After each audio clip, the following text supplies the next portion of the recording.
All right. So my plan is to is that we would go through activities 3 and 4 today. They should be available on Blackboard, so you'd have access to the files that way. I made a scan of them. I couldn't find a place to upload. I sent you an email. The activity too. It wanted a portfolio. I think you can just. I think some people just went ahead and submitted it as a portfolio, whatever that means, and then it was okay. So I got some people turn in. I don't know why it said called it a portfolio. I went back and tried to edit it, and it wouldn't let me edit it. It's like that was a frozen attribute. I couldn't change it. So try that. If it doesn't work, just email it to me and do it that way. Yeah. Okay. So today I want to go through 3 and 4. Hold on a second. Just realized something.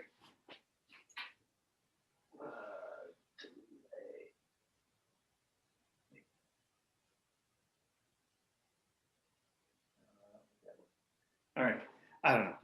I just realized at lunchtime I started the dishwasher, and so now I've got the dishwasher going next to me here. So I apologize if you hear that. So I will do the same thing where I will upload my notes, like as I write it, and then I will also record this and post it on YouTube.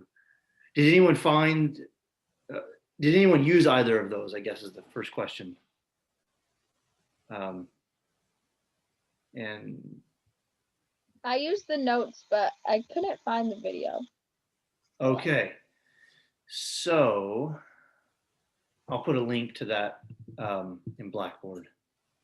There's a YouTube page where I've got videos from a lot of my classes. For your class, there's really just the one from Tuesday because we haven't been doing much of that. But for my other classes, I've got, I don't know, a bunch. In fact, why don't I do that right here? I'll just put it in the chat window. Go to get the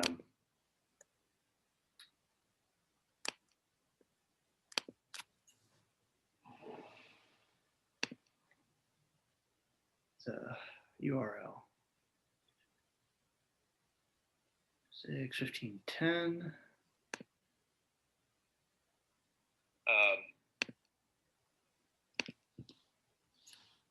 Yes.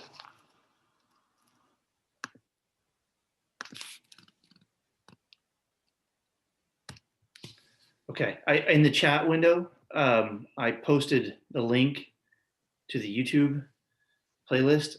So hopefully that'll take you there.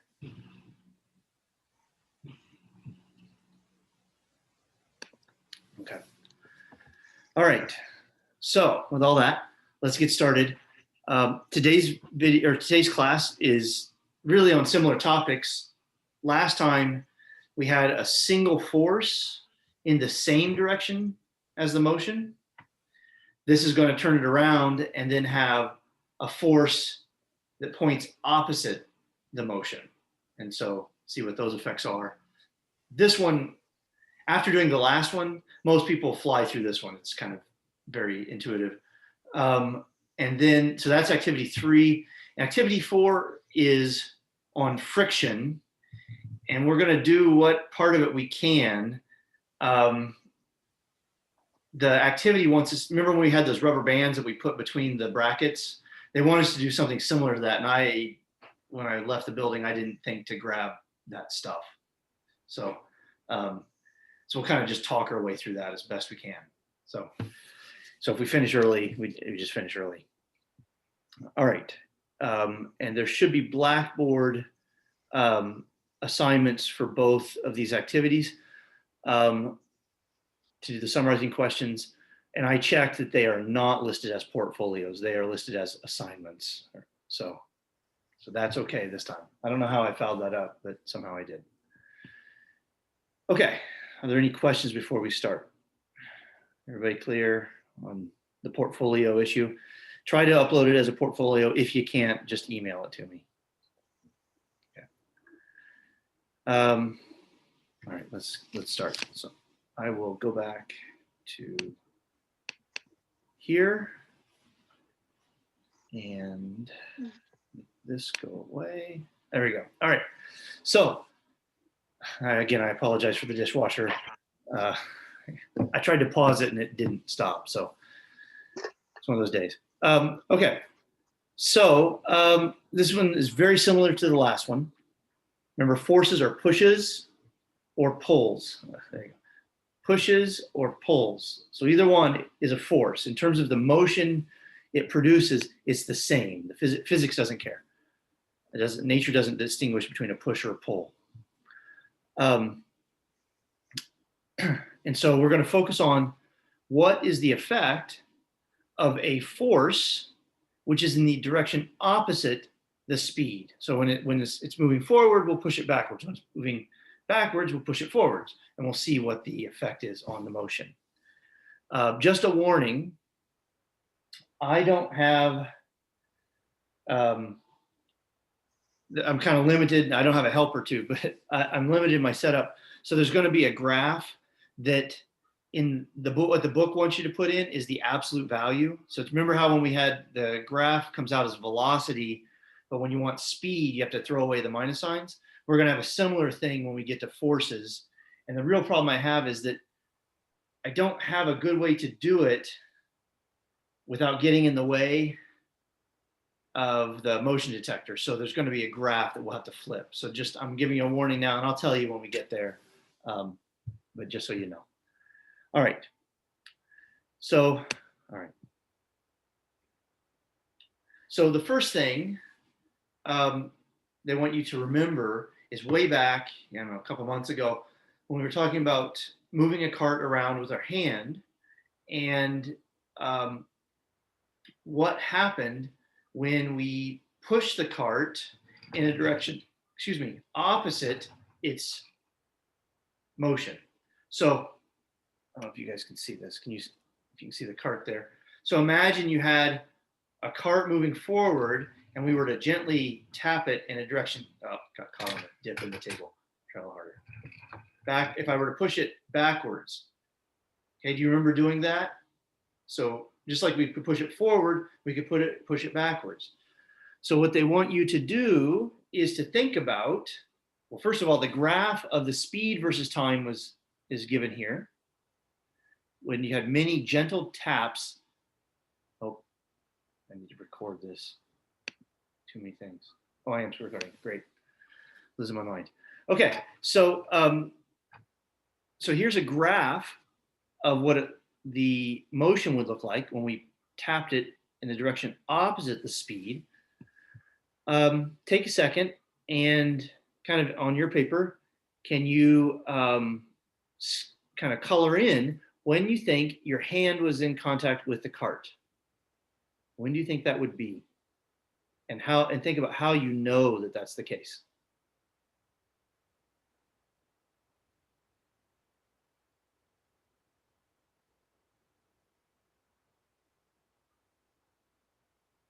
Okay. And let's see. Is someone brave enough to try to use annotate and draw on my graph what they put? No one's brave enough. All right, somebody tell me what in words then. How would you know when the hand was interacting with the cart? What would be the clue from a speed versus time graph? Whenever there's an up or down motion, that's when there's contact, as we've seen in previous classes. Yeah, up or down. Yeah. So last time we focused on things that were kind of bumps upwards. Now we're focused on downward parts. So if I was going to do that, let me choose a color.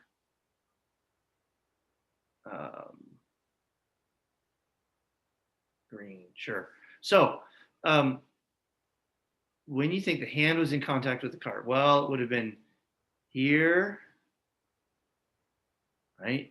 It's really whenever the speed changes, or here, or here, or here. Okay, can you give me a thumbs up if you had those regions? Yeah. Okay, good.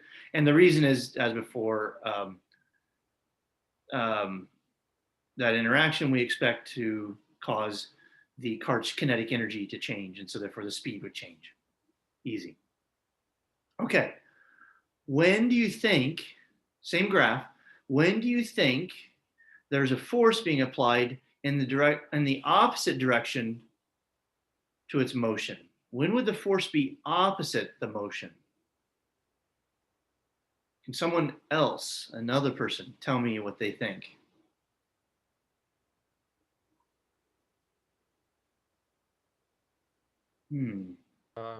It's when graph goes downwards. It slows down. Yeah, so it's when the hand is applied, but the speed is decreasing. So I'll do this one in red, do the other one in green. Okay, so the first one is when you start the cart moving. So that's when the force is in the same direction as the motion and the speed increases. And then when the force points opposite the motion, the speed changes, but it's a negative change. It drops in speed. All right. So can you guys give me a thumbs up if that's what you more or less had? Okay. Awesome. Well, okay, so that's those are kind of our predictions. So what they want you to do is to to look at this graph of speed versus time and sketch what you think the graph of force versus time would look like. What do you think the graph of force versus time would look like?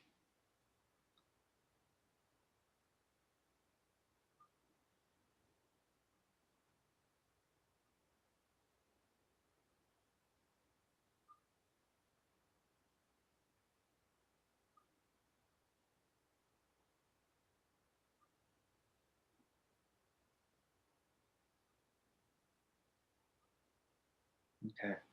Can anyone tell me or describe what they sketched? Grace says no.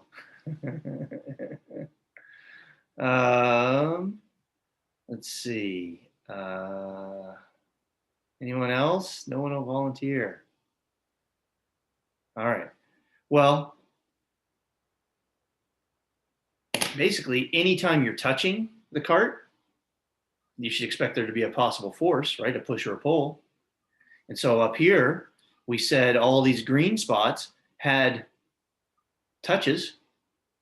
So you should expect any one of those green spots to correspond to a force.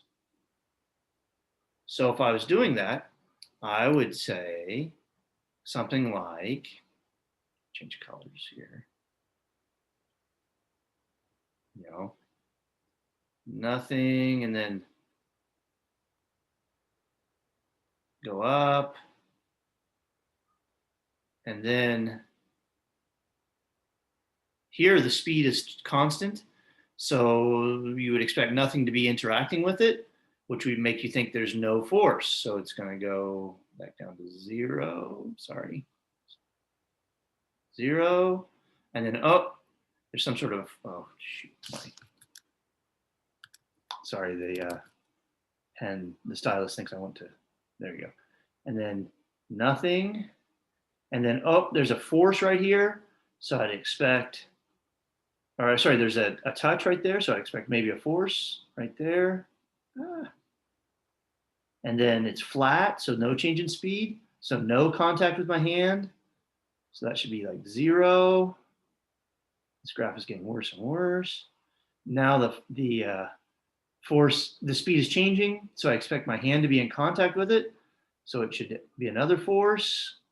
here. And then no contact with my hand. So no force. And then contact with my hand, so there'd be a force there. Now, just a warning. The textbook is making a slight simplification. Forces, just like with speed, the textbook, takes the magnitude to make everything positive.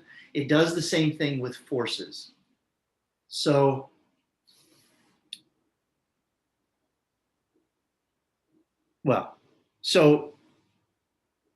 in this graph, they're really plotting the magnitude of the force. They're not keeping track of which direction it was being applied. And so it all comes out positive. And that's fine for our course. We'll always do it that way. If you take another physics course at some point, then you have to keep track of the direction of the force, and you'll say that forward direction is positive, backward direction would be negative. Okay, but in this class, they just put them all as positive. All right, so I don't want you to be confused by that, but that's what they do frequently. Okay, and when I do the experiment, we'll get the graph backwards, and I'll have to flip it around. That won't be backwards, it'll just have negative values. We'll have to flip it. All right.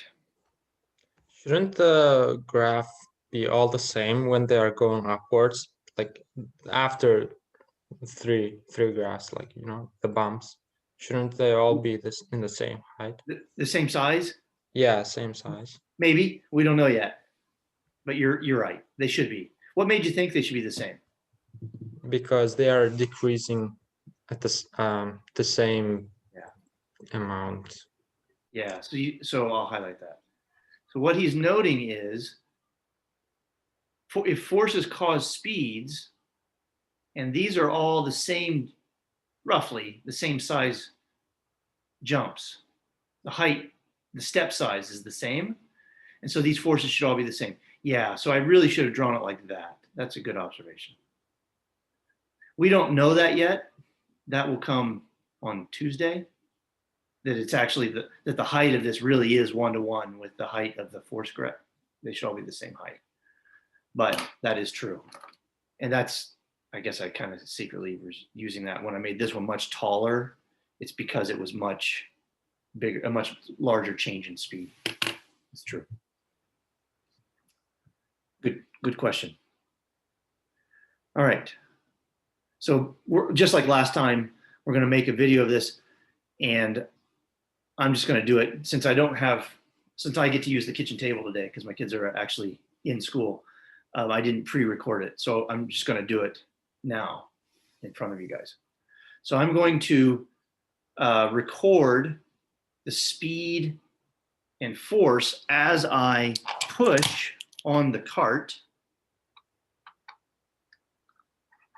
And this is the one where when I make the graph of force versus time, the graph I get is actually going to be negative, and that's just because I can't figure out another way to do it so that I don't get my hand in the way of the detector. So we'll have to mentally flip it. But it should look like the graph up to a minus sign. It should look like the graph we have here. Okay, so I'm going to switch screen share to this, and I need to zero the force probe. Every time you move it around, you have to zero it out. Okay, and so now I can check the force probe is reading about 0. And I'm going to just do one extra check to make sure that it actually sees what I want it to see. So let's just take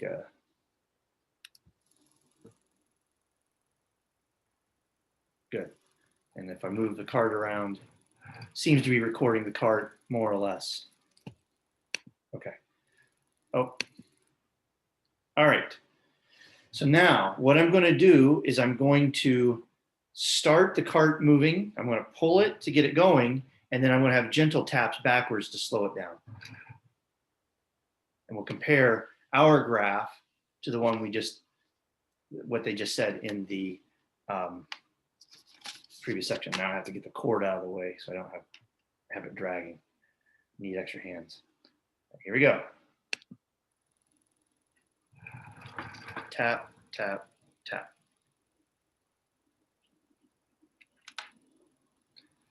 Stop that. Okay.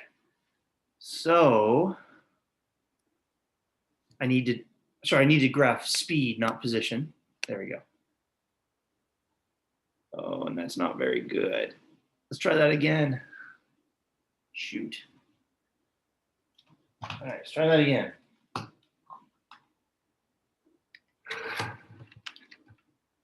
That's how physics is. You do it till it gives the answer you expect it should do, and then and then just stop. No, that's not what you should do. So let's do it again. All right, here we go. Pull, tap, tap, tap. All right, let's try that. Maybe that'll work. So let's do, click on that, page, auto range, and then right click, auto scale. Why am I doing backwards here? Not seeing. I know what I'm going to do. I'm not going to turn the fan on. I did this before you guys were here, but I had the fan on it. I'm not going to turn it on. I'm doing it so it has a bigger target. So it's easier to read. All right, let's try this one more time. Let's just see if it records the motion. That seems okay to me. All right, let's try that now.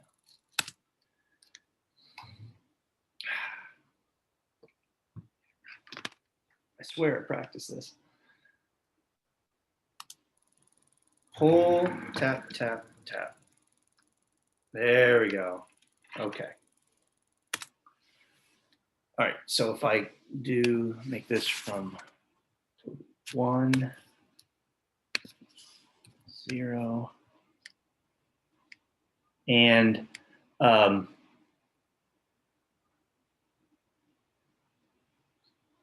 some reason it changed the time interval, so I'll make this go to 8. So now, Should it be position still, or is it? no, I don't want position. I want speed or velocity. Oh, okay, so that's not position, even though like it says So- it at on the Where side. Where does it say? Oh, okay. The computer records everything, but just focus on the graph. Let me see if I can zoom in. Page, full screen, use entire window. Okay, so see how it says the graph is actually just a velocity, right? So what I want to do, and I'm going to go to examine. Is this no? That is supposed to. All right. So here, this is my graph of force, and these are both positive and negative. But remember, I said that the textbook always drops the minus sign. So imagine you were to flip these and they became hills instead of holes. So if they bumped upwards, not downwards, because that's what the book wants you to graph. What I want you to compare, if I can get this right, no, that's not what I wanted. Sorry, page, entire window. Okay. What I want you to compare is, look when I pulled it back, that's right when the speed increased. So this, when there was a force, is when this speed increased. Down here was the next time, my very first backwards tap. It was a negative force, but the book always makes it positive. It flips it around. The force is actually negative. And look, I can get that's when this speed changed. They're right on top. They happened at the same times. So they're wanting you to see that the speed is changing at the same times as when I tapped it. And then, okay, there's another big tap here, and that's when the speed changed this time. And then if I go over here, again, the next tap, there's another little jump. Now, you can tell there's a pretty considerable amount of friction, which is why I don't have nice flat pieces in my graph. And that's just because I think the table's kind of uneven, and I don't know if you can tell this, there's like a seam in the table right where I'm doing the experiment too. So that also kind of throws it a little bit. All right, but can you see that the stair steps in this graph align with the moments that I made my taps? That's really the point. So if I go back to notability here, notice when those jumps were is when I had those bumps. So when the speed had kind of the stair step in the speed graph is when the force graph is going to have a blip. All right, Suleiman, you act like you look like you don't believe me. All right, he's giving me a thumbs up. See, if you can't convince him, just use peer pressure. That works. All right, so going back then, if I was going to sketch this, if I was going to sketch this, what I would have is nothing, and let's say I bumped it up, and then it kind of, nothing, and then it went up, and then it was sort of flat. It had a little bit of friction, and then it went down, and then it was sort of flat, a little bit of friction, and down, and then sort of flat. Right, not that flat. Sort of flat, and then whatever. All right, mine weren't nice as flat as the one that they drew because I have more friction apparently. And then as far as when my hand was applying a force, there was a big positive blip, nothing, and then we'd have little blips here. I'm trying to line these up.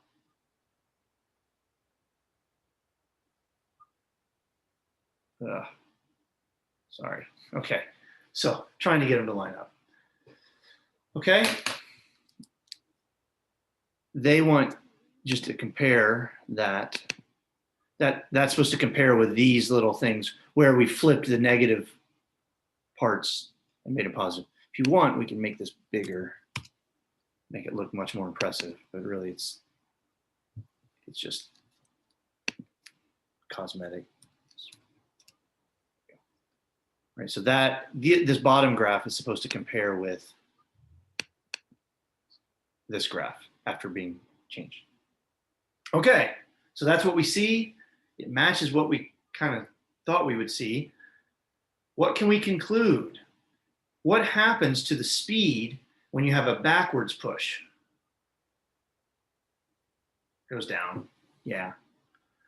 So it decreases.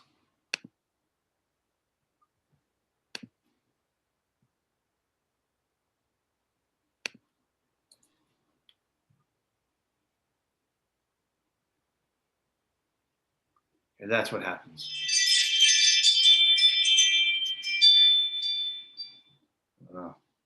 That's the doorbell, but there's nobody at the door. So, okay.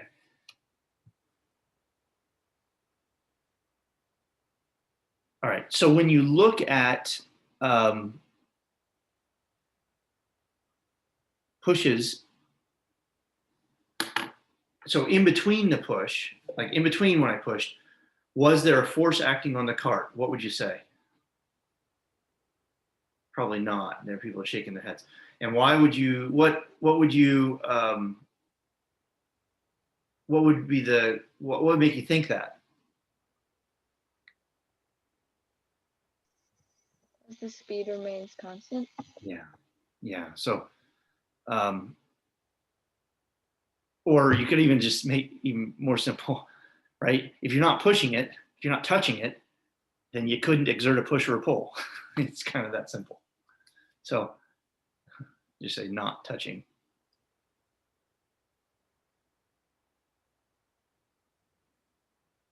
No force. Now, we get to magnets, it's a little more complicated because magnets can exert a force without actually touching. But with my hand, I can't do that.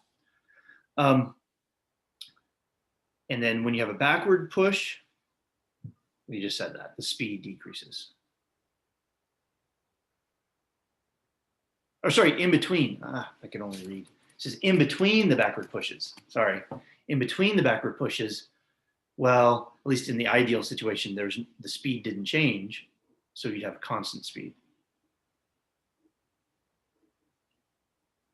Right? If you're not pushing on it, there's no force acting on it, the speed doesn't change. It just remains constant. Notice, it's like I said last time, forces don't cause speed. Forces cause changes in speed. So just because there's no force on it doesn't mean the speed has to be zero. It just has to remain constant. That's a kind of conceptual thing that a lot of people get backwards and get wrong. They think if there's no force, then it's all going to be sitting still. But really, no force just means that the speed remains constant. It might be zero, but it might not be zero. It just has to be constant. So don't get confused on that. Next up is a continuous backward push. So they say, imagine after giving a quick push to start it out moving. So don't worry about the startup part so much. Then what would it look like if you had a continuous, constant push in the direction opposite the motion? So after you started out, what would happen? And can you kind of sketch and predict what you think the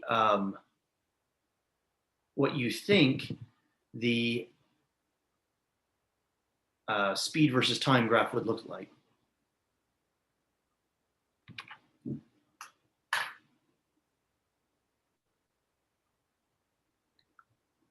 All right. Can anyone describe what they put for their graph of speed versus time with a continuous backward push?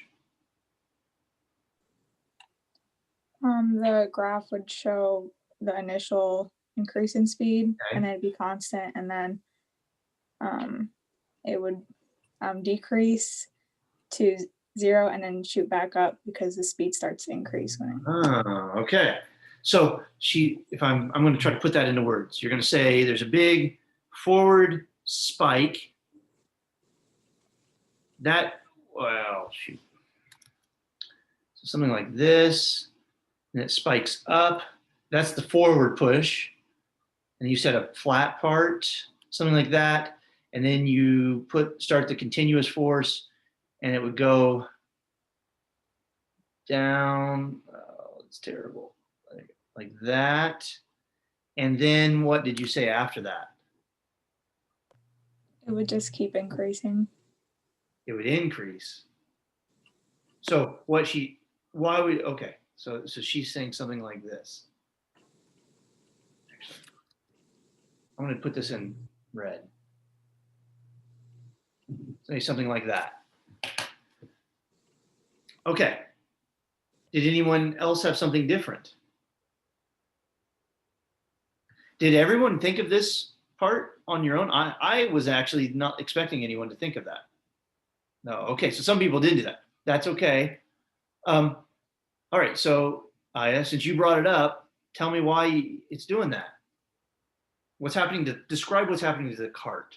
Okay, so when it's going like constant speed after the initial push and then you push it backwards, it like slows down for a second because So it would slow down to a stop. But then you're still pushing it. So but you're still pushing it. Again. And so the only thing it can do is change direction. So the prediction would be, this is kind of the forward part. Do that in black. Where it's moving forward.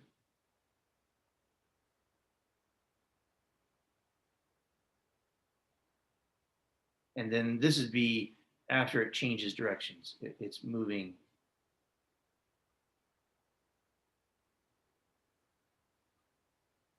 Okay, after it slows down, comes to a stop, and then starts going the other direction. Okay, that's a good prediction. All right, seems to have all the things we might want to check. Let's try it. So now, since I had noticed there's a possibility of changes in direction, we have to remember that the computer records velocity, which can be positive or negative, and then we have to flip it to make it positive. All right, so there's another weird minus on the sheet. So I'm gonna start the fan. I'm gonna actually turn the fan on, push the cart towards the detector, and then we'll see what happens. Okay, so let me change over to here. And we don't need the force probe right now, so I'm going to unplug that. And we'll just get rid of that and then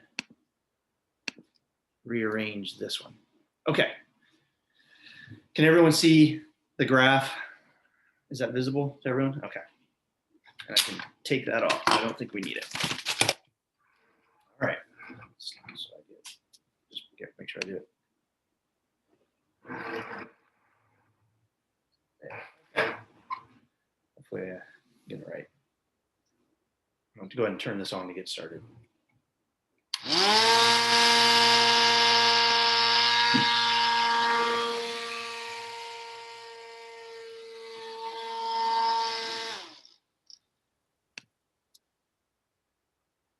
Okay, now, hold on here. Why am I page? Entire window. Oh, it's because I typed 0.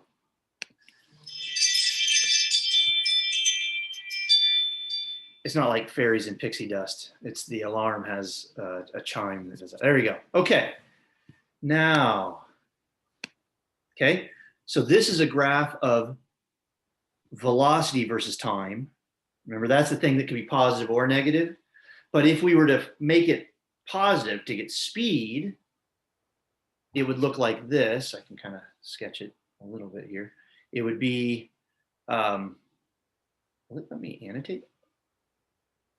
Hold on, I have a question. I've never tried this with this one. Page, edit, style. No, I don't think they're going. Oh, I can predict. Sure, I'll call it a prediction. So, so we get 0, and then if we were to reflect this, it would go. Okay, never mind. I guess that's not going to work. Never mind. I'll do annotate. That's what I'll do. So what I would expect is if I were to reflect this would be here, spike up. That's terrible. And then go down. And then on top. All right. If I were to reflect it to get speed. So the green one would be speed, which is the positive part. So you have that mirror that you have to take all the negative velocities and make them positive. All right. So let's go over to back to here. I don't know what's going on. It's not showing me. There we go. Now, new share. There we go. Okay, so after flipping the minus sign on the speed, it looked a lot like the graph we drew up there. So it was something like 0, then it went up.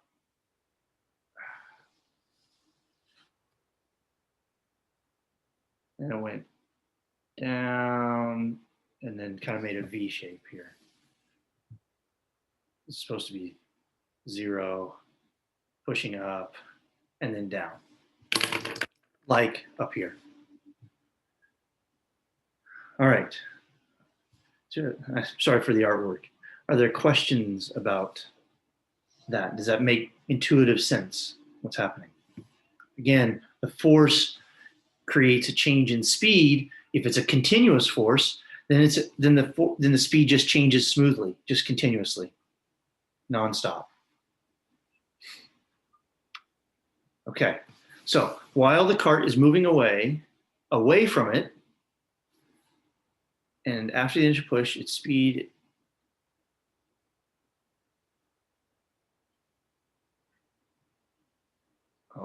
moving away from this. Oh, okay. So after the initial push, it's moving back towards the detector. What's happening to the speed? Well, it was slowing down, right? So like right here, it was slowing down.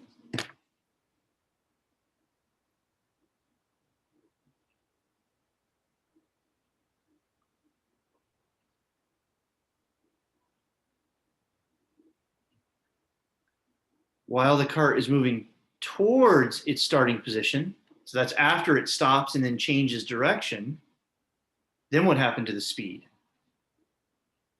And it increased again.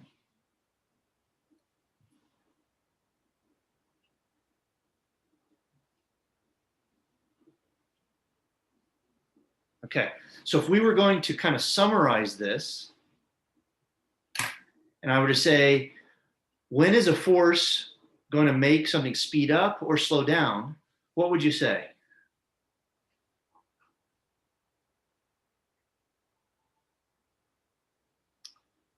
So there's a cart moving and I'm going to push it.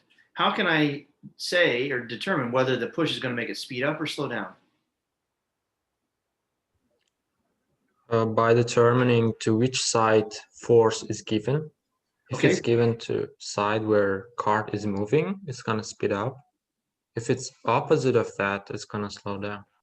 So if you push in the same direction as the speed, it speeds up. If you push in the direction opposite the speed, it slows down. Okay? I think that's a good summary of the whole thing.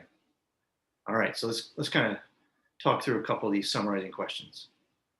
If an object is already moving, what effect does a single force applied in the direction opposite the motion have? All right, somebody else, somebody who hasn't spoken today. You can't hide, I can see your pictures right there. Nobody. All right, come on. What did Suleiman just say? He said that when you, or what do we say? If it's moving in the same direction as the push, it speeds up. If it's moving in the opposite direction of the push, it slows down. So in this one, they're asking about a force opposite the motion. So it's going to start, so it will decrease speed.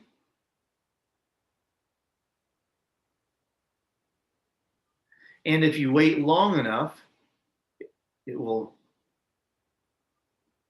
stop. And then if you keep letting it go, it may reverse direction and increase speed. All right.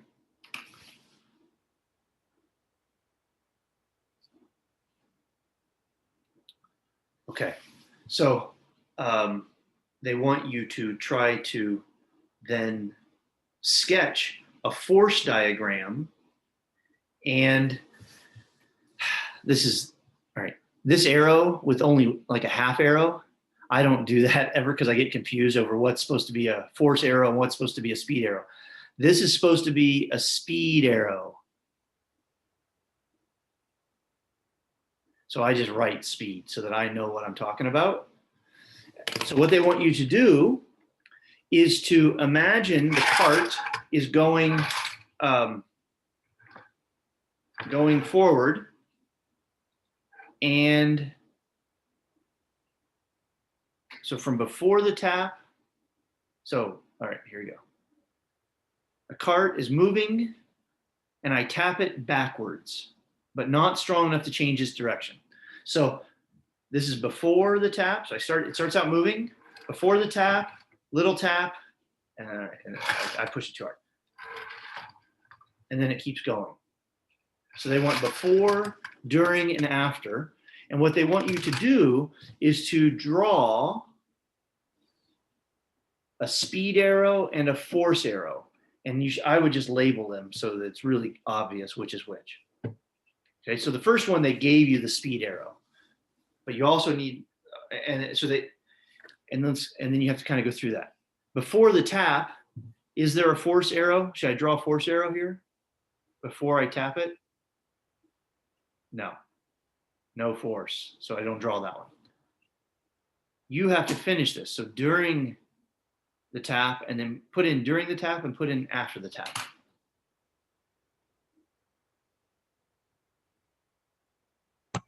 During the tap? Yeah, so like as my finger is pushing on it.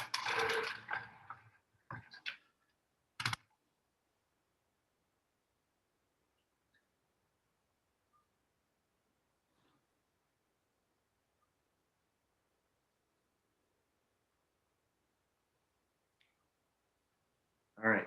Can you give me a thumbs up when you got your artwork done? Some people, okay. Another minute or two.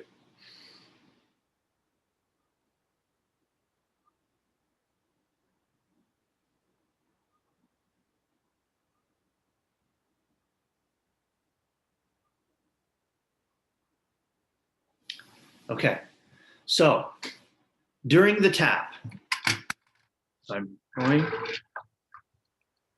right, so during the tap, which way is the speed arrow pointing? Is it the same or different? Same, I would say. Yeah, now it's moving a little slower because in the tap, even during the tap, so it might be a little bit of a slightly smaller arrow.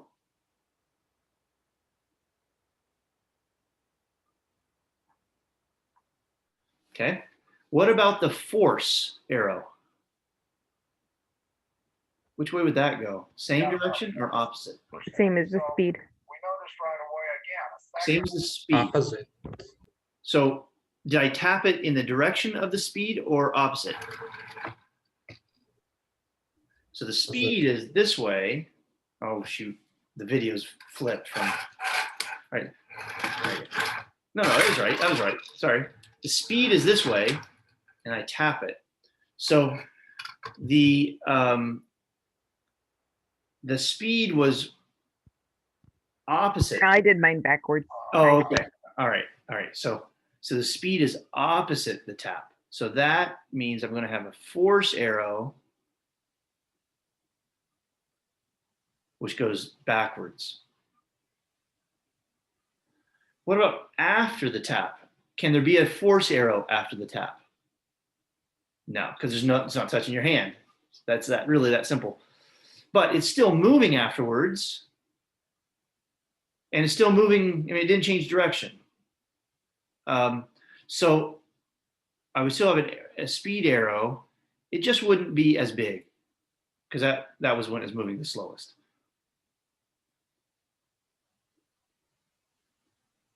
Okay. Oh, I should, just to be consistent, write speed. I just always label them speed and force, or S and S into F would be fine. I could write S into F, it'd be fine. This whole thing about drawing a half arrow versus a full arrow, I forget what's what. So just label it. Okay. Two force diagrams. Okay, so shown below are two force diagrams for a moving cart upon which a force from a fan, okay, sure, is acting. What will the motion of the cart be like in each case? Increase speed or decrease speed? And how can you know?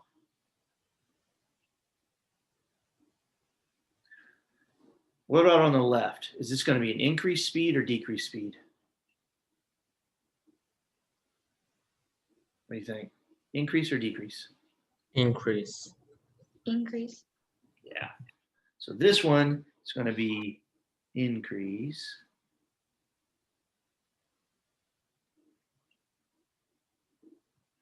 And this one over here on the right would be what? Decrease. Decrease.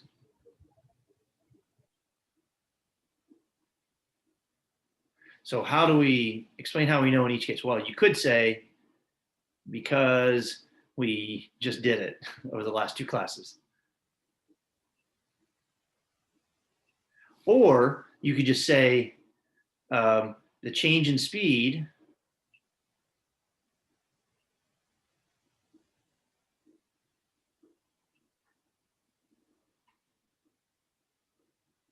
is change in speed. Let's see, what have we said? The change in speed points is the same as the direction of the force.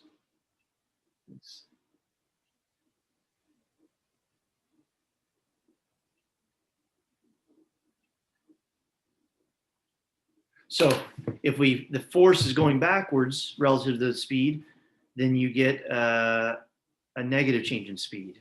Or if the force is with the speed, you get a positive change in speed. Okay. Again, forces don't cause speed; they cause changes in speed, and the orientation determines whether you gain or lose.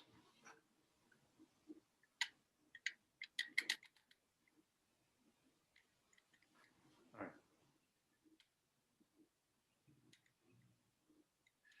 So, next one. If we push a cart so that it moves along a track and we give it a quick, firm tap with our hand to change its direction and send it toward the starting point. You did this in the unit. You would have seen the speed time graph during your tap. The speed of your cart decreased quickly to a stop for a moment and then increased as it went in the opposite direction. So they want you to draw the speed diagram and write the narrative. And that's the last part. Okay, so for tonight, what I want you to do is to draw the speed diagram and write the narrative. That's what I want you to upload for the assignment. Okay? So it's really just putting all into words all the things we just have been doing. Just pull it all together and draw the 3 diagrams before, during, and after, or sorry, well, yeah, the whole thing. And then write the narrative based upon force ideas and your drawings. Okay, so then you can upload that in Blackboard under F. It should be unit FM activity 3. And I checked that it was not a portfolio this time, so that should work. Okay, are there questions on what to do or how this will go? You guys feel like you can do this okay? All right. All right, let's try the next one. The next one, I don't have all of the stuff I need, so we'll have to kind of skip a few sections of activity 4, just because I didn't think to bring home rubber bands and clamps. All right, so this is all about friction. We've talked about friction. So we have some intuition about it. We've talked about from an energy point of view, how it causes things to lose kinetic energy and also get to heat up. Now we're going to talk about it from a force point of view. So they kind of start by showing you a graph, and these are the kinds of things that we've seen many times at the start of the class, where we'd say, oh, this is from our hand, and then because of friction, you would just have this slow, steady decrease in speed. That's kind of the hallmark of friction. The slow, steady decrease is the hallmark of friction. Okay, so they're going to try to give you, or hopefully kind of give you an intuition for what's going on and what's causing friction. All right, so they start off So you've seen the speed thing, and they're going to have 3 students talking. So we have to figure out who we agree with or disagree with. So the scenario is an experiment where someone gives a cart a quick push and then lets it move along a track on its own, just on its own. And now, Suleiman, since this came up, we're in the real world. We're not in a magical world, okay? So there could be friction, like in the graph here, where things actually do slow down. All right. And they notice the speed time graph indicates that the cart was slowing down very gradually, and they discuss what they think is happening. So here are the students. First up, we have Daryl, who says, I think a friction type contact push-pull interaction is slowing the cart down, but since I can't see anything pushing on the cart, I don't think there's a force involved. Kristen says, I agree that friction is slowing the cart down, but I do think friction is a force. I just don't know how it works. Then we come to Samantha. Samantha says, I know we learned earlier that friction slows things down, but I'm not sure in this case. Even without friction, I think it would slow down anyway because the force of the initial push gradually runs out. Okay. What about, okay, let's rank them from worst to best. Who has the worst response? Daryl. You think Daryl does? Okay, anyone else?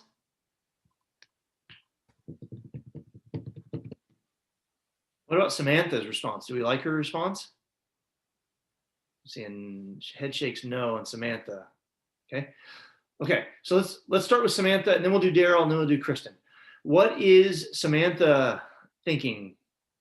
Like, what is she uses this phrase about running out or gradually losing something. What do you think she kind of has going on in the back of her head, or even if it's not very clearly articulated? What concept is she kind of using there? An opposing force. Well, let's see. I was kind of going for the idea that even after you lose contact, she says that it sort of has some kind of force for a while. It kind of carries it with it somehow. And what is that kind of the hallmark of? Kinetic energy? Kind of an energy idea. So if somebody's talking about carrying the force with them somehow, I always think they're probably confusing the idea of energy with force, because remember, you don't carry forces with you. Forces are there during the interaction and then they're gone. They're not conserved. They can come and go because the interactions can come and go. It's really that simple. So she's kind of thinking that the initial push was sort of given to the cart and then the cart gradually loses the push, as if the push is something you can carry with it. That's more, so I think she's confusing energy ideas and force ideas there. Okay, then let's jump back to Daryl. Daryl thinks there is a push-pull interaction slowing the cart down, but he can't see any pushing, so he doesn't think there's a force involved. What do you guys think? I think it's reasonable, but there is still like contact when there is friction. So there is force. Yeah. It's a little bit, in his defense, all the activities we've done so far have been about forces that are right in front of you. You can see them, right? It wasn't, they chose those examples because it is obvious. But what we found in all of those cases is that whenever there was a force, whether forwards or backwards, it made a predictable change on the speed versus time graph. So I would turn it around and say, okay, well, regardless of whether you can see it, if you know the effect it has on speed and time, on the speed versus time graph, I kind of say if it looks like a duck, it walks like a duck, it quacks like a duck, it's a duck. And so I would say the best answer is going to be what Kristen says, where she says, well, I think it is a force because it produces the same effects as a force would have. She just doesn't know how it works, which I guess fair enough. But so I would say Kristen has the best answer. But she's also contradicting that friction is a force. She's does saying she? that. Well, I thought she's saying I don't think friction is a force, but yeah, she says I do. I do. Yeah. Yeah. She does. It is. Yeah. So she thinks it is a force, basically because it affects the speed, like forces do. So, yeah. Okay, so I'm going to go with, I would say Kristen has the best response. Samantha, I think, is way wrong because she's really conflating force and energy ideas. Daryl, on the other hand, well, I don't think he's quite right. Oh, somebody chatted. Oh, okay. All right. Use the pictures below to draw force diagrams for the cart in the experiment described above, while it's increasing speed during the initial push and then after the initial push. Okay, so now you're supposed to do kind of before, so at the start when it's being pushed by the hand, and then after the hand is gone. So let's try to draw those. And make sure to put both a speed arrow and a force arrow.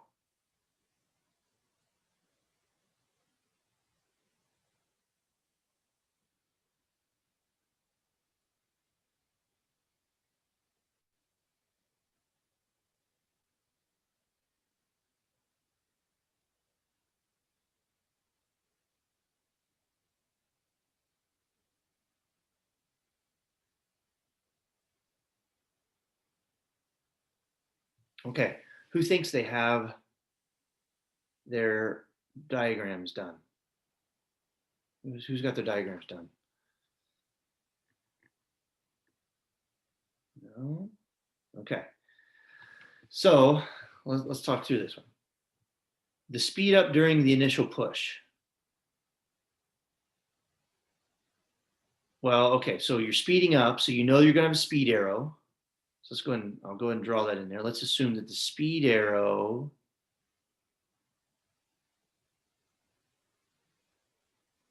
is that way. If the speed is increasing, which way will the force arrow point? In the same direction or opposite direction? See one nod of the head. Same. Same. Do we all agree? I think I agree too. Right. So the force arrow would go like that. Now it's going to gradually slow down. Okay. So after the initial push, it's still moving forward. So I would say the speed arrow is still in the same direction, but it's slowing down. So it'd probably be smaller. So smaller arrow. And what about the force? Is there any force that's acting on it after the push now? Remember, Suleiman, no magical world here. This is real world.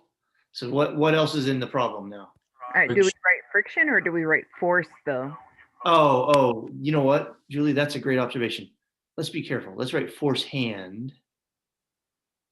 And then that's absolutely right. Oh, I should put a small arrow for friction because it's a very gradual process. So I'll write that F with a friction. Yep. Now, give me a thumbs up if this is what you had.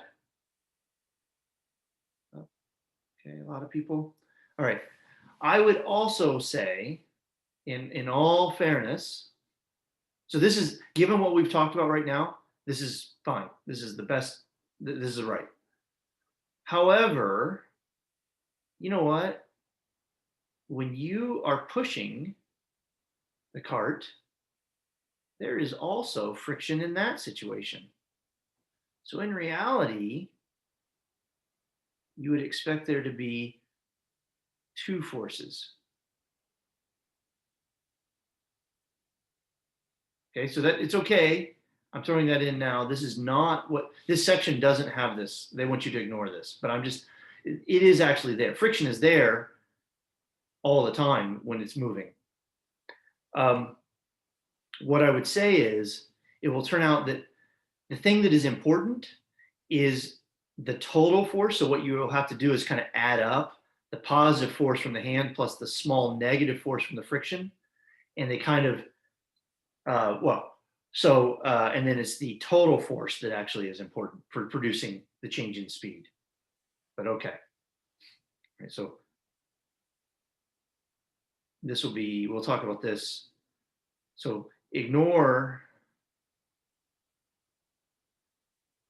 So today, we ignore friction during the push, but it's really there. Okay, but during the push, my hand is pushing harder than friction, and so it's more or less negligible, but it would really be there in real life. And if you had all of the details, it's going on as well. All right, but for today, just ignore it. On Tuesday, we're going to have that as well. All right. Everybody okay with this? All right. Okay, so we've examined a friction type contact push-pull interaction using in unit. Blah, blah, blah, blah, blah. Back when we had energy. Okay. You would have given a block across the table. Remember we had the kind of the slingshot thing, and it slid and it stopped eventually. And we said that was due to friction.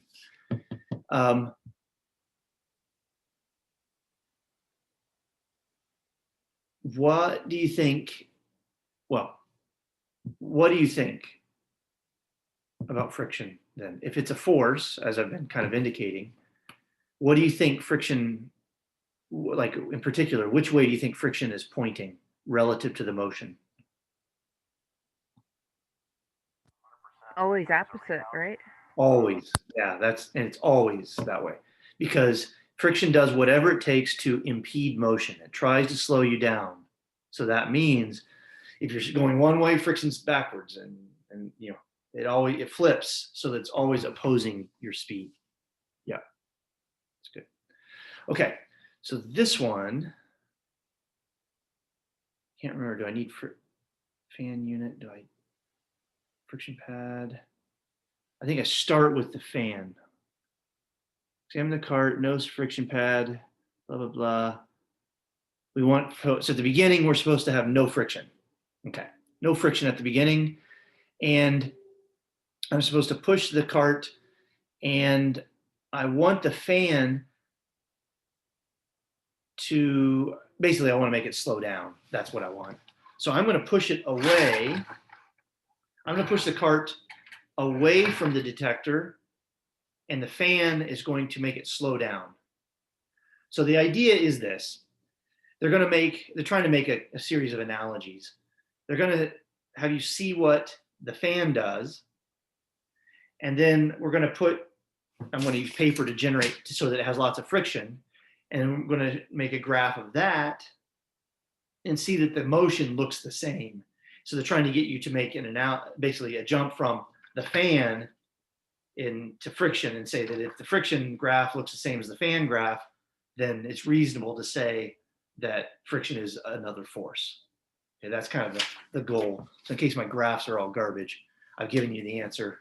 So now hopefully I can talk you into it, whether it's actually comes out the right way.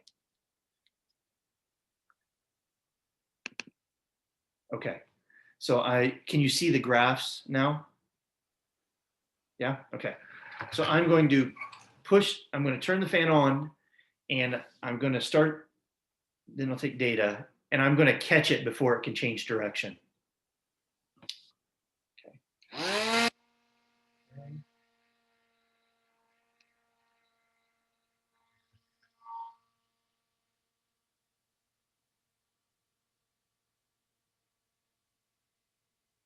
Okay.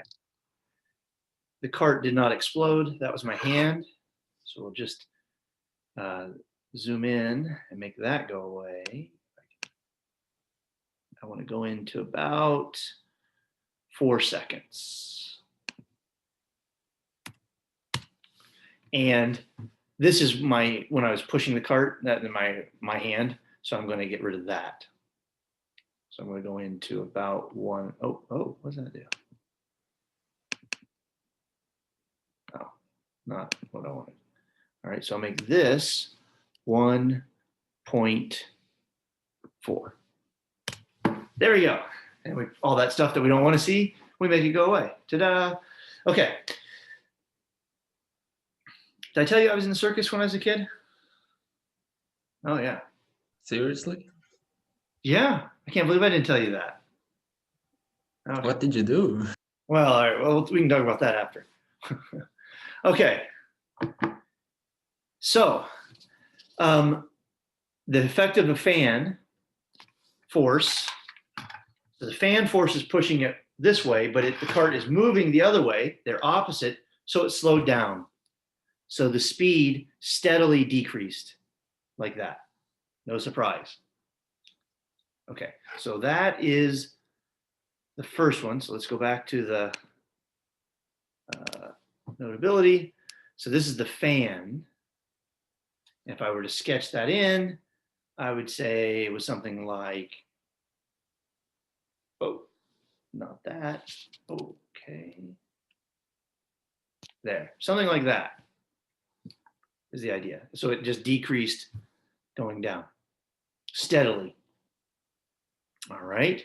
Now they want me to remove the fan. I'm going to keep the fan on there because that way the motion detector can see it easily. But I'm going to take a piece of paper and I'm going to crinkle it up just so it drags behind, just like we did forever ago.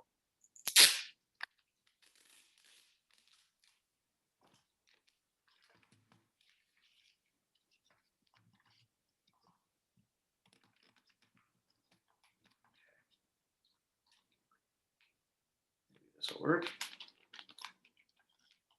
Maybe.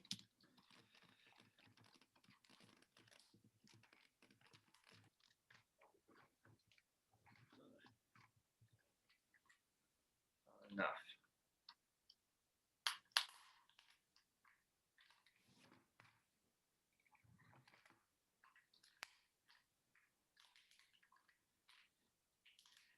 I'll just tell you, it's way more fun watching you guys suffer through this than doing it myself.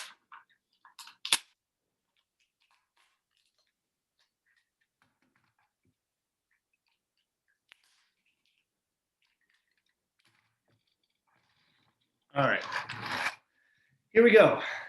So now I'm going to do the same basic experiment. Right, so this one was the fan.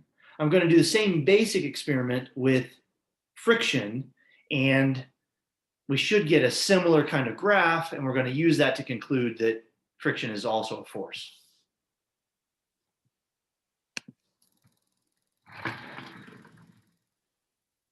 Hey, that kind of works. Nice. All right. So the effect of friction mimics, really in all ways that I can think of, and we could do other experiments too, but it really produces the same kind of effects on the speed, and so therefore we're going to conclude that it is a force. All right. Come on. Where's the graph? Oh, okay. I'm sorry. They wanted me to label the graph.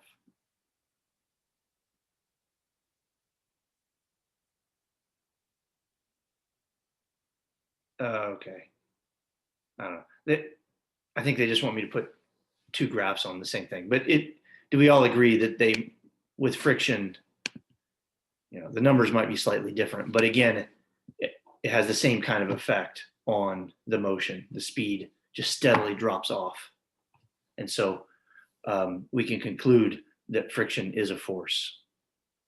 They wanted us to label the graphs and yeah.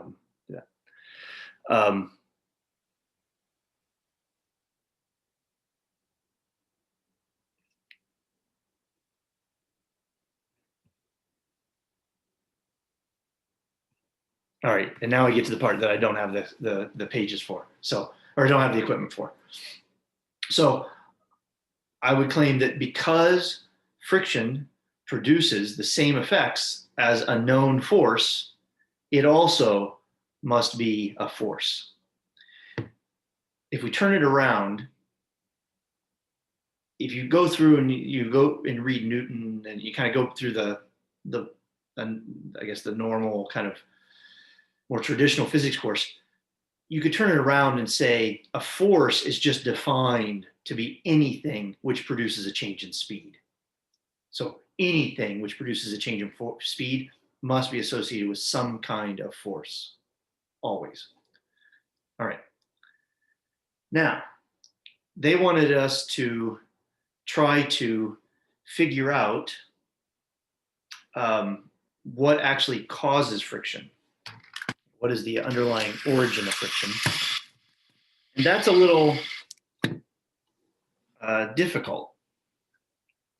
So what I want you to do is, with the textbook, there was a friction simulation tool, actually two of them. Did you get that with the textbook, the friction simulation tools? Give me a thumbs down if you did not get it. Yeah. So far, everybody I see has at least one. Friction simulation tools. You need your hands. All right. Low budget. This is definitely not homemade. It's very professional. Okay. What you need to understand is that, when you touch anything, it doesn't matter how smooth it actually looks. If you get really, really, really close to it, you will always see that there are little imperfections, little bumps and dips and peaks and troughs and things like that. So if you were to get really, really, really close to something, say I was sliding two things, I've got a pencil here. If I slide it across this table, if I were to look really, really closely, what I would see is the table has some bumps, the peaks and, and dips, up, down, up, down, up, down. And the pen also has dips, peaks and dips. And as they slide across, they actually are pushing on each other. But it's not just once, it's actually happening continuously as they kind of brush across. All right. That's the origin of friction. So if you can imagine this happening, if I slide, well, you can do it with my hands. If I slide my hands back and forth, all the little bumps and wiggles in my hand, well, each one of those is exerting little forces, little teeny tiny pushes on each other. And so that's actually the origin of friction. So friction is actually just the name we give to all these little microscopic bumps that are pushing against each other as things slide around.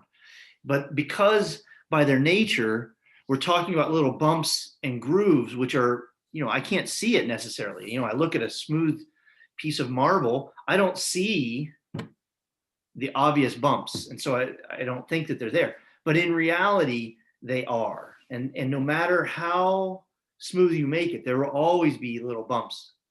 And you kind of can get a little bit of an intuition for this because has anybody been out snow skiing yet? No? Okay, but we snow ski when there is snow, all right? There's no such thing as grass skiing, right?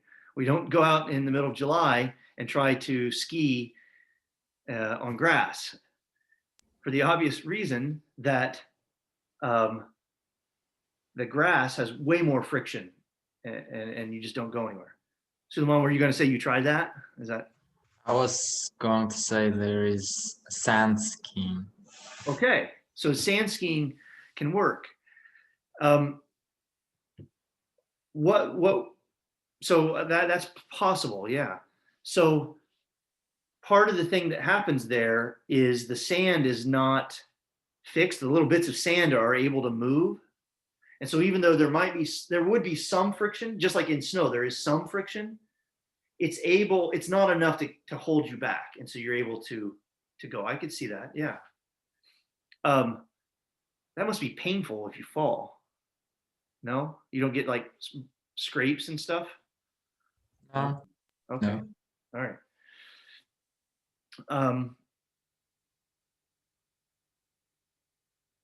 So in practice, then, you can imagine that there are many different materials with all different kinds of surfaces, some with more friction and some with less friction. And so, a grassy hill has lots of friction, so you can't ski down it. But if you use snow, then you can ski down it. With snow, there's also the effect that I think sometimes the pressure, I think that some of the snow actually melts a little bit. And so you get liquid water forming to kind of fill in and smooth out some of the little dips, so it's actually, there's less friction. So anyway, that's what friction actually is. It is a force, but it's caused by all these little microscopic bumps and dips and catching, and so they slow things down.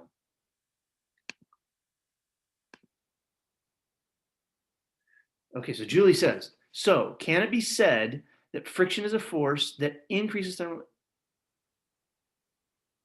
Okay, friction. So we would not say that it does anything to potential energy. Friction is a force that increases thermal energy and decreases kinetic energy. That's what I would say, Julie. The reason I would say that is potential energies are energies that I think of as being stored that I could get back. And, when I slide my pen across the table, that basically all that energy it's not gone from the universe, but it's gone from me. I can't get it back. So I can't use friction to store energy for a later time, as opposed to like elastic potential energy. That's like a rubber band. So I could stretch it out. So I put energy into it, store it up, and then if I let go, it comes back in the form of kinetic energy. When I have friction, it stops, but it will never spontaneously start to go on its own. So I can't get that energy back like I could with a rubber band or a slingshot. Is that okay?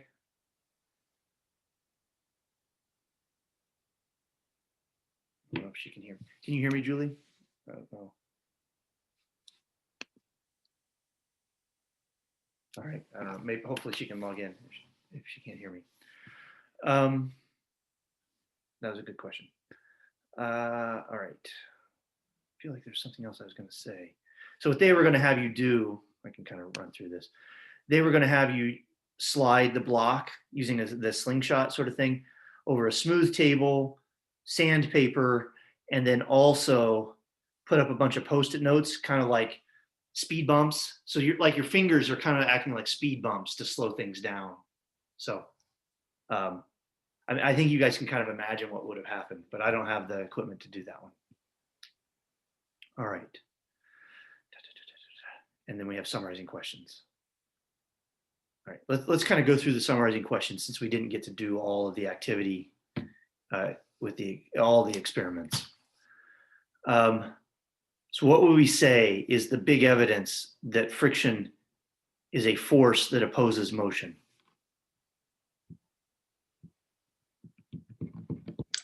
Speed slows down. Yeah, so I'd say, walks like a duck, quacks like a duck, whatever, it's a duck. So the produces same effect on speed as a force opposing motion, right? It has the same effect, so that suggests that it is in fact also a force. We didn't do the sticky note thing, so don't worry. I mean, you can kind of guess what it was, but they were the little speed bump. The sticky notes were supposed to be like speed bumps on a road, or like your fingers kind of dragging. Anyway, but we'll skip that one. And we didn't do that one either. Okay, sorry.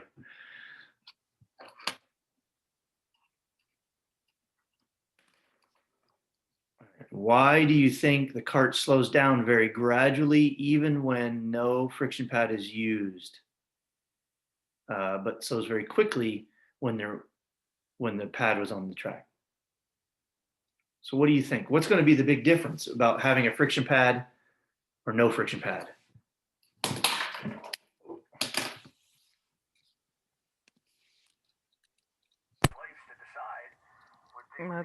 The friction between the track and the wheels of the cart and gravity.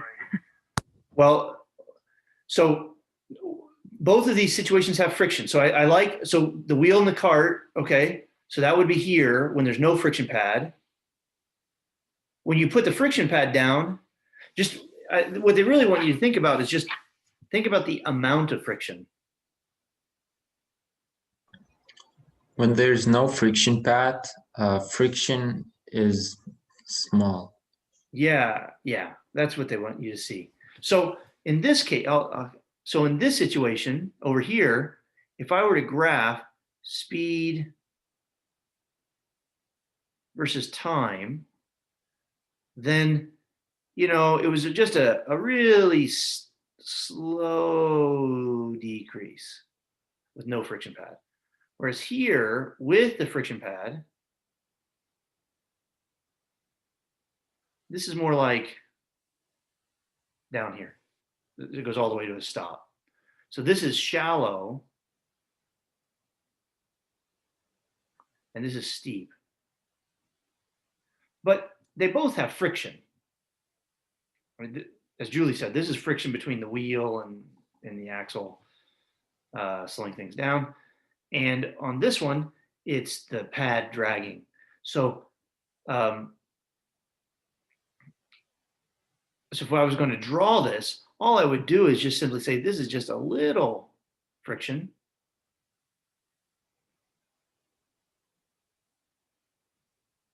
I'm going to go ahead and label speed.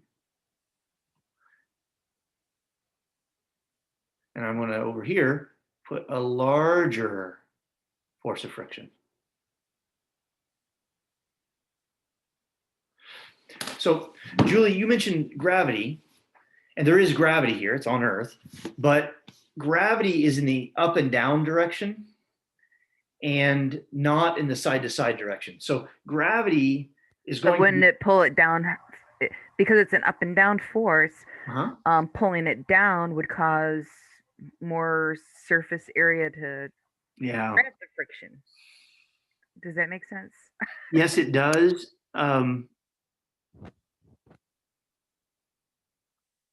So there's gravity. There are three forces. Okay, if I'm being really careful. So when this goes, there's friction. That's a side-to-side force. There is gravity, which is a downward force. And there's actually another contact force. It's a push from the table. We call it a normal force because normal means perpendicular in math. But you'd have the atmospheric pressure too, which causes a downward force of 14.7. Right. All right, so here's the deal. So all these things are there. However, gravity only directly affects up and down stuff. And the normal force from the table is an upward force, and the air pressure is also down. But what I'm saying is those vertical forces that are up and down, it turns out they all are adding up to 0. So they are there, but they're canceling each other out. And so for this example, we don't have to include them because they're not important for this. We're focusing on the sideways motion, and gravity does not directly affect the sideways motion because gravity affects the vertical direction. Now, what is true actually is that the amount of friction you get is proportional to the normal force coming from the table. It's not equal to it. So there is sort of an indirect effect of gravity. But for right now, we're just focusing on this horizontal motion. And so we don't have to worry about those vertical things. All right. So in algebra-based physics, we'll go into all that in gory detail. And people's eyes like roll.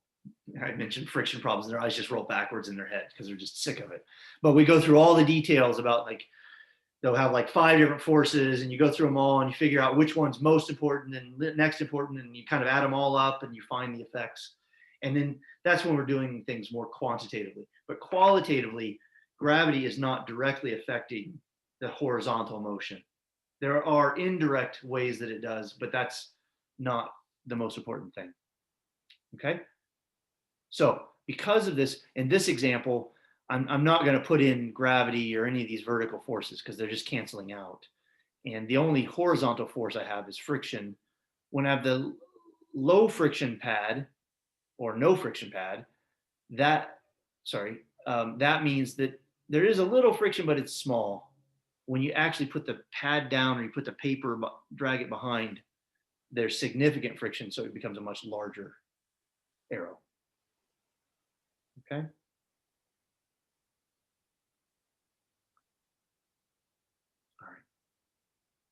All right. Now, imagine you could start an object moving somehow, and then after it's moving, so it starts out moving, you arrange for no forces. So Suleiman, you got your magic wand. Ring. We're back in the magic world.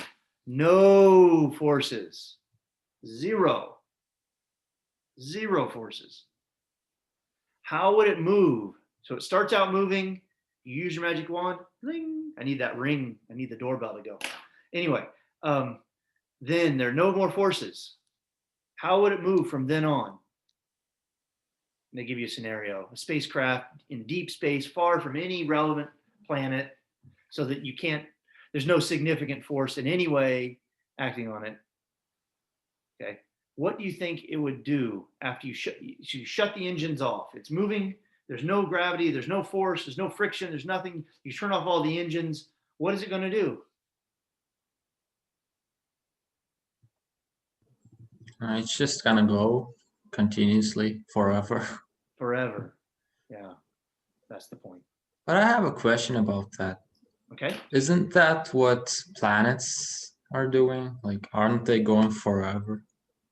Planets, the gravitational force, remember when we talked about gravity before, we said that all things, you and me, even now, you're pulling on me with gravitational force. It's just so small I can't see it. So the force of gravity, okay. All right, let's be clear on what the answer is supposed to be. and then we'll talk about that. So, no forces means no change in speed. So it just means, so move at constant speed forever.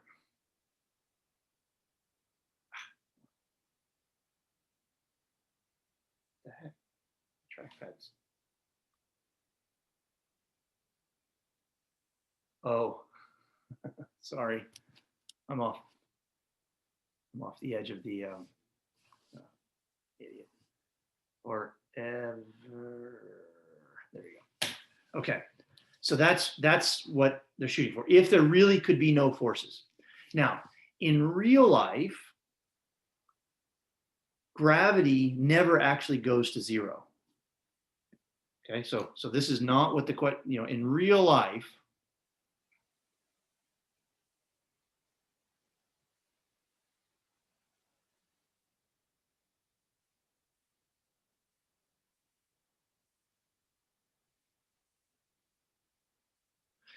it's always there a little bit. Now it gets very, very weak. Okay, it gets very weak, but it gets very weak, but it never quite goes to zero. And so what will happen in real life is the following. We will have,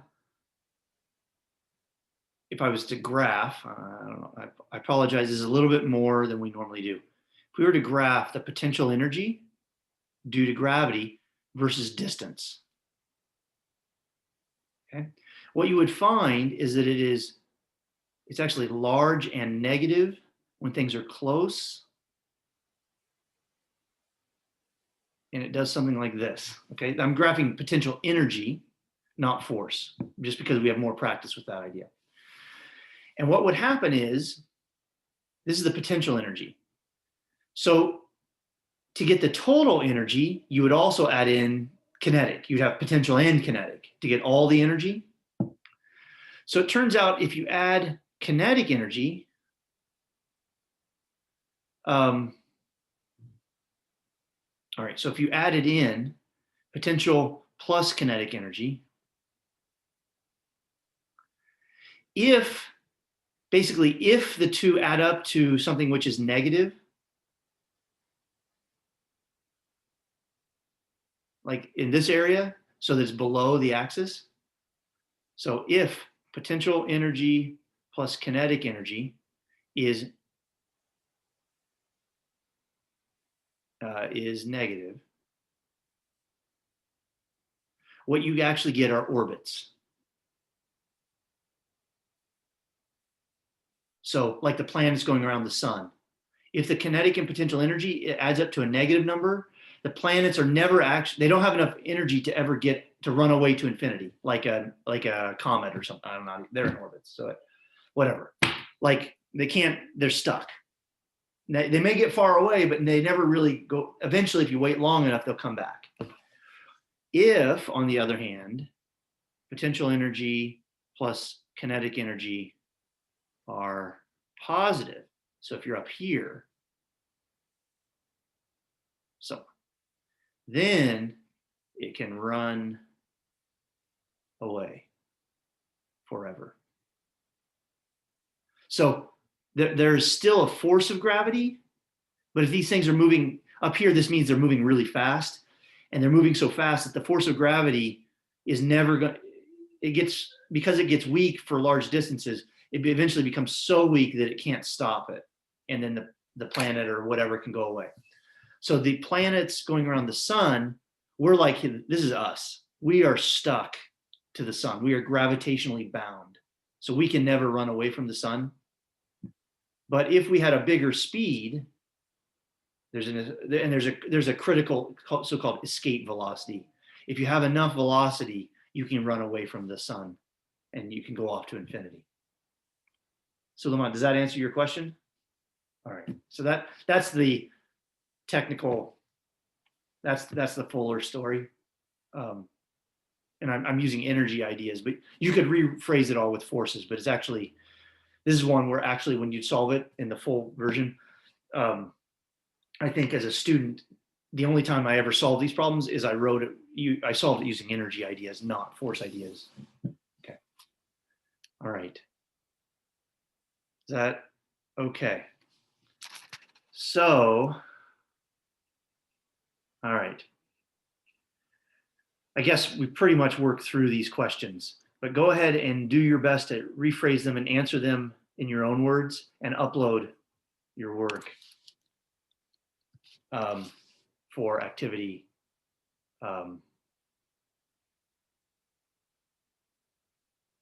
Yeah, for the activity. Okay. All right. Now, for you doubters, got one right here for you. All right. Just because you guys didn't seem to believe me, there you go. That's me when I was 10. Was I in the circus? There's me on the horse. Can't believe you didn't believe me. That's cool. That's impressive. Why'd you give up that life? I should have stopped recording. Anyways,